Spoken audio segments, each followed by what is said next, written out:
Salut tout le monde, c'est Nas. Donc je voulais faire une petite vidéo pour répondre à Le Bof. Voilà, sans aucune animosité non plus. Voilà, et je vois pas l'intérêt d'animosité pour une histoire comme ça.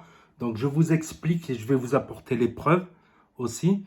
Donc j'étais en train de suivre le live de Le Bof. Il parlait de son bracelet électronique. Et moi, j'ai marqué, j'étais le premier à avoir mis le bracelet électronique en France. J'ai marqué en 2005. Donc le quiproquo, il a porté sur quoi? C'est qu'il a cru que j'ai marqué 2015, où il y a eu une erreur de frappe 2015. Donc non, c'était en 2005 et je me suis trompé, c'était en 2004. Et là, il a dit, ouais, c'est du mytho, tout ça. Déjà, premièrement, je ne vois pas l'intérêt de mytho là-dessus. Je ne vois vraiment pas quel intérêt de mytho là-dessus. Et c'était vrai, et c'était vrai. Ensuite, il a dit que c'est en 2012 le premier bracelet électronique. Je pense pas, je l'ai mis en 2004. En fait, la loi définitive, elle était en septembre 2004 et moi, j'étais un des premiers, dans le premier lot, à essayer le bracelet en août. Et je vais vous raconter mon expérience. Donc, je vais vous montrer là, je vais me décaler un petit peu. Je vais me décaler là et je vais l'afficher ici sur l'écran. Salut tout le monde, salut tout le monde. Donc, c'est Nas. Donc, je vous montre les preuves par rapport à ce qu'a dit le bof. Il a mal lu, il a cru que je disais 2015-2014, alors que c'est 2005. J'étais un des premiers, le premier en France à mettre le bracelet électronique, avant même le vote de la loi. Je vais vous montrer la preuve. Billet de sortie, voilà, 2004, la date, c'était le bracelet électronique. Chef d'établissement, maison d'arrêt de Grasse. Voilà, tout simplement. Donc, je vais vous montrer aussi le billet d'entrée. Donc je vais cacher mes identités, bien évidemment. Hop. Donc certificat de présence. Directeur de l'administration pénitentiaire. Et on voit là la date du 16-8 donc 2004, avant même le vote de la loi, qui était en septembre, la loi. Donc j'étais bien le premier en France à avoir mis le bracelet électronique. Voilà, avec là, je me rappelle le petit carton, l'antenne de justice à laquelle je devais pointer. Voilà, c'était à Antibes. Donc voilà, je vous ai montré l'épreuve là. Je vous ai montré l'épreuve là. Et oui, j'étais le premier en France à avoir mis le bracelet électronique. J'ai jamais pensé à en parler. Justement, ça m'a donné une idée de vidéo. Ben, c'est la vidéo réponse à le bof, sans animosité. Voilà. De manière, ce n'est pas une fierté. J'ai fait des conneries. Voilà. Ce n'est pas une fierté. Et Dieu merci, aujourd'hui, je me suis éloigné de tous les problèmes. Voilà, je me suis éloigné de la plupart des problèmes. Voilà, je vais vous parler de mon expérience du bracelet. Je vais tout vous expliquer de A à Z, de mes souvenirs. Donc, c'était au JAP, il me semble, au juge d'application des peines, tout ça. Et je sais plus, on a été aussi dans une cour avec les juges, tout ça. Il y a même un juge qui avait fait de l'humour à propos de ça, je me rappelle. Bon, je vais pas en parler là. À la maison d'arrêt, tout ça. Donc, ils m'ont mis le bracelet. Et ils sont venus avec moi. Ils sont venus dans une voiture spéciale avec moi. Voilà, on est dans une voiture banalisée et c'était des matons, je sais pas, c'était des gardiens. Et ils se sont mis en habit civil. Voilà, ils se sont changés, ils se sont mis en habit civil. Ils ont mis le boîtier chez moi, qu'ils ont branché au téléphone. Et ils m'ont dit surtout ne débranche jamais ce boîtier. Ils m'ont dit ne débranche jamais ce boîtier.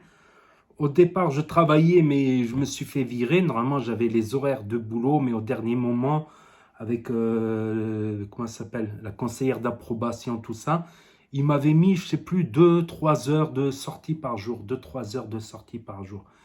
Et je vous dis pas, j'en ai souffert quand même. J'en ai souffert parce que je sentais qu'il n'y avait rien qui m'empêchait de sortir. Et à l'époque, j'étais très jeune et je kiffais sortir, les poteaux. Je squattais tout le temps avec mes cousins, les amis et tout ça. Donc, je pouvais y aller que de telle heure à telle heure. Il me semble que c'était de 14 à 16 heures, ou à 17 heures ou à 18 heures, un truc comme ça, 3-4 heures par jour. Ça dépendait des jours. Donc, et quand je rentrais le soir, je me sentais tellement seul. Ah, j'ai reçu un message. Je me sentais tellement seul, je me sentais tellement déprimé. En plus, on était en août, tu vois, c'était l'été, il y avait des soirées, il y avait des barbecues entre amis, et je pouvais pas y aller. Mais heureusement, j'avais quelques potes, Eric et Weshdi, justement, qui venaient tous les soirs, du coup. Ils venaient tous les soirs, on écoutait de la musique, on jouait aux échecs, voilà, à l'époque, on fumait, la chicha, tout ça. Donc franchement, bon, j'habitais tout seul, j'habitais pas chez mes parents, j'étais très jeune, mais j'habitais tout seul. Donc franchement, ça m'a beaucoup aidé. Donc je tiens à les remercier encore, Weshdi et Eric, s'ils passent sur cette vidéo. Parce que franchement, les moments ou les soirées où j'étais tout seul, je me sentais vraiment mal. Voilà. Surtout qu'il n'y avait pas Internet comme aujourd'hui. Il n'y avait rien sur Internet à l'époque. Surtout que j'ai pris Internet après. Il n'y avait rien. Il n'y avait même pas YouTube. Il n'y avait pas Facebook. Il y avait, il me semble, juste Skyrock. Voilà, les petits blogs Skyrock pour discuter avec des gens. Et encore.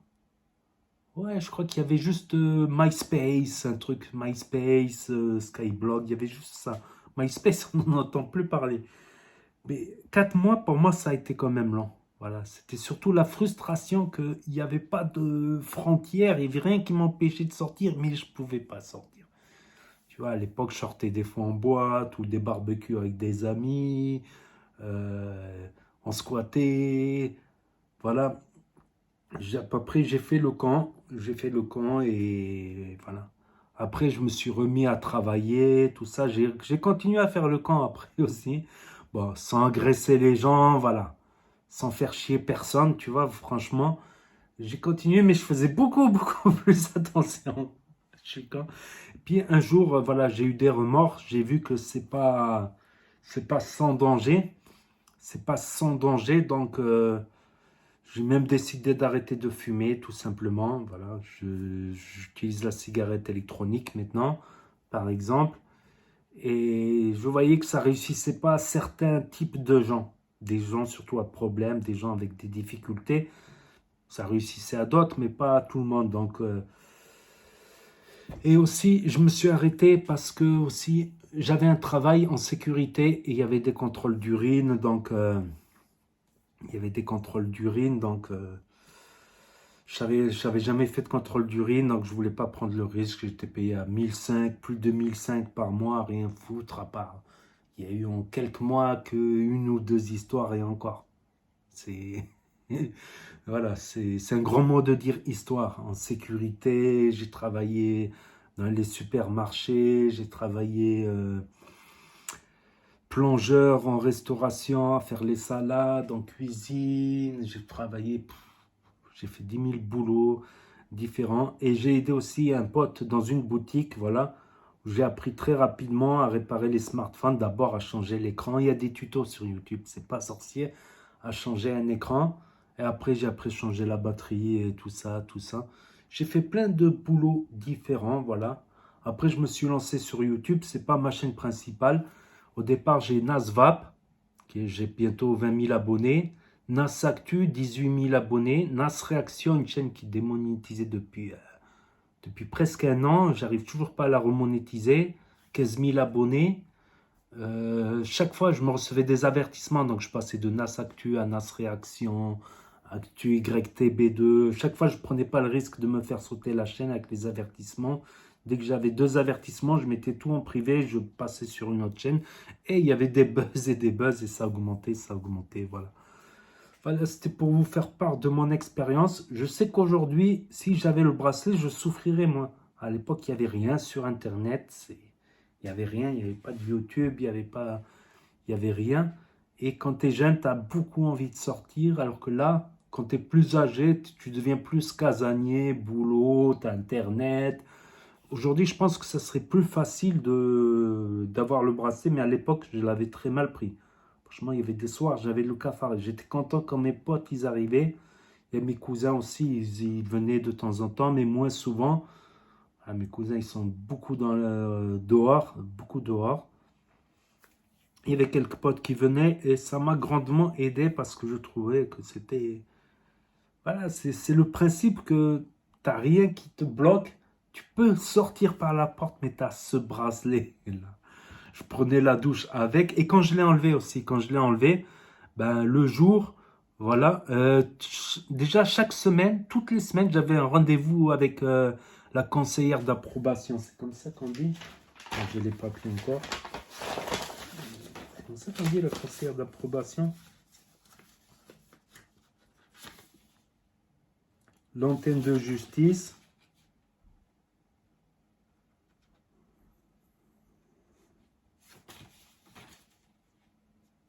Voilà, la conseillère d'approbation. Voilà, l'antenne de justice de la ville.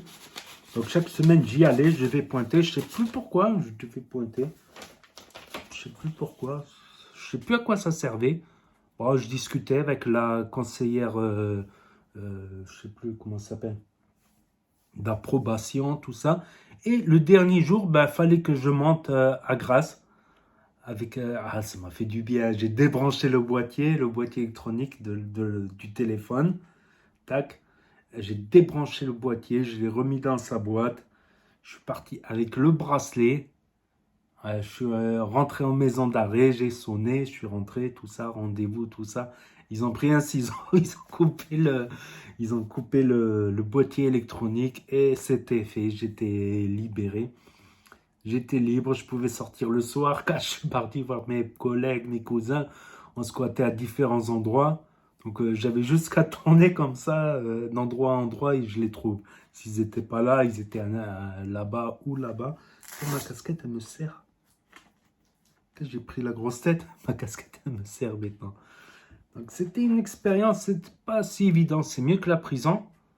Parce que la prison, deux lits superposés, les yo-yo, vas-y, tape avec le bol sur le plafond. T'arrives aux arrivants, tu trouves des manches avec des doubles lames, de rasoir. Euh, à l'époque, je fumais. T'as pas une clope, t'as pas une clope, t'as pas du roulé. Quand t'arrives, la cantine, il faut cantiner. Puis ça dépend du voisin que t'as. Si t'as un bon voisin ou un voisin, voilà, un peu. Si t'as un voisin crade, c'est dur un peu. C'est un peu dur. Ça dépend, ça dépend.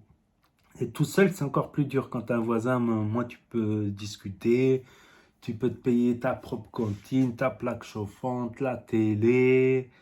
T'as deux sorties par jour. Bah, si tu loupes celle de matin, tu te réveilles pas le matin ou quoi, ben, ça te fait qu'une sortie l'après-midi. Et le soir, dès que tout le monde est rentré, il y a la musique à fond. Là, t'as une ambiance incroyable. Les gens ils crient par les fenêtres, du rap à fond. Un truc de ouf. Un truc de ouf. Vas-y, t'as pas du sel, t'as pas une tomate, tac, tac, yo-yo. Tac. On se faisait passer les yo-yo, tout ça. Donc voilà. Après, c'est pas facile.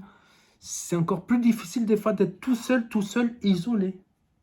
Tu t'emmerdes, t'as beau avoir la télé, tout ça, tu fais le tour de la télé, au bout d'un moment, ça te gave de regarder la télé. T'as un peu le cafard. Moi, j'avais cette envie de me balader, de regarder les magasins, les dernières Air Max, les derniers survêtements, passer le temps, les amis, Kerker, Dahak, tout ça. Donc voilà, j'ai été un des premiers. Du coup, merci le bof, tu m'as donné l'idée de faire cette vidéo, vu qu'il a le bracelet. Et voilà, lui, il a sa femme, le chien, son enfant, Internet, il peut liver, discuter avec des gens. Voilà, c'est jamais facile, néanmoins, l'enfermement, il faut être clair. Ça n'a jamais été facile pour personne. Et bon, c'est plus simple quand tu as des gens autour de toi. Quand tu es entouré ou quand tu peux discuter par Internet, par exemple, c'est beaucoup plus simple. Donc voilà, j'espère que tu passeras sur la vidéo, le bof, et tu laisseras un commentaire. N'hésitez pas à dire ce que vous en pensez, à mettre un pouce bleu, à vous abonner, à cliquer sur la cloche et surtout n'oubliez pas, ne faites pas de conneries, la liberté c'est très cher. On s'en aperçoit que quand on en est privé. Allez, tchuss. Ouais, je vais mettre les autres vidéos, voilà, qui vont s'afficher là, vous pourrez cliquer.